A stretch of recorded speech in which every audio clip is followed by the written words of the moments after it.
years and she decided to settle back in the Philippines.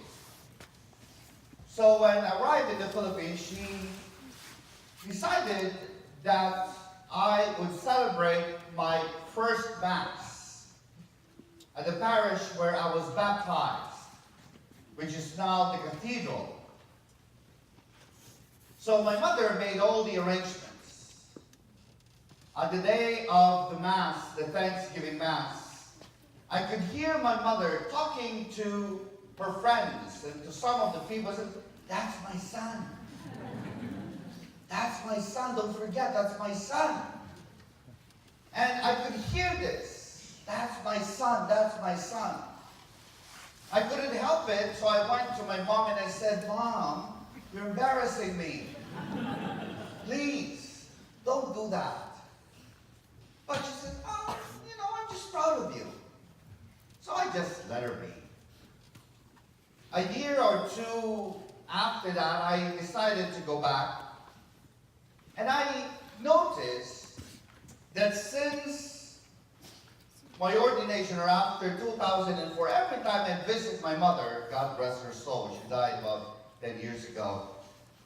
Every time I visit Mom, I had a schedule made.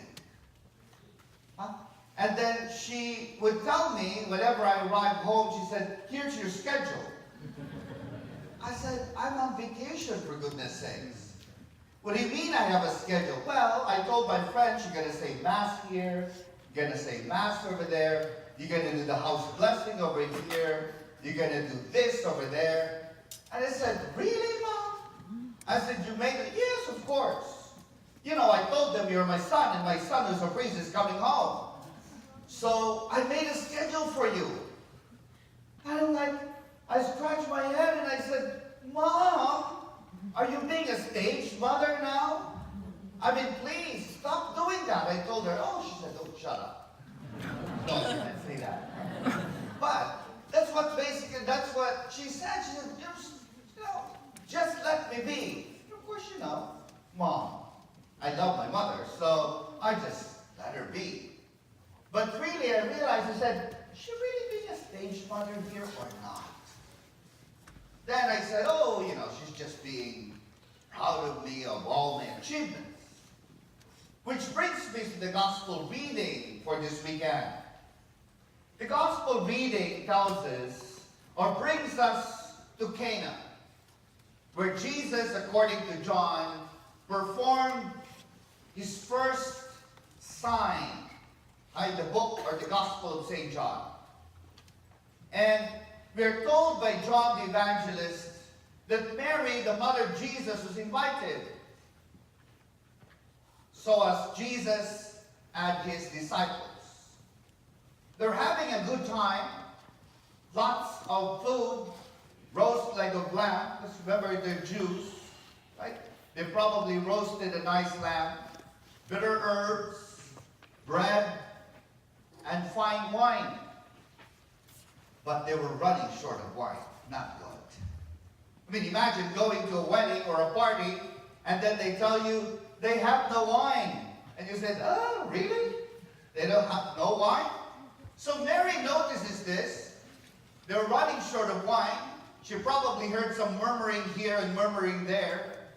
And then what happened was, she went to Jesus and she said to Jesus, "They have no wine." Notice she didn't say, "Son, did you know this? They're running short." No, Mary did not say that. But rather, Mary went to Jesus and said, "They have no wine." Did you notice the response of Jesus? Would you do that to your mom? I mean, Jesus basically said to Mom, "Woman." I mean, you'd say, "Mom," right? But Jesus says, "Woman, how does your concern affect me?" Basically, Jesus is saying to Mom, "And so? None of my business. That's their problem. And you're telling me now to solve their problem?" And Mary, hearing all of this, goes to the servers and said, "Just do whatever he tells you." Do whatever he tells you. What is interesting in this passage and in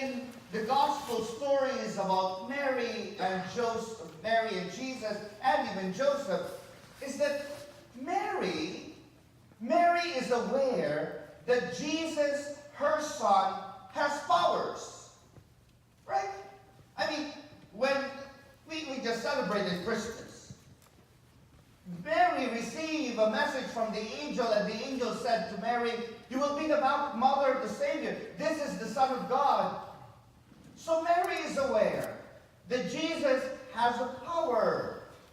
Mary is aware that Jesus can feed a multitude, 5,000 or more, with 2 loaves and fish.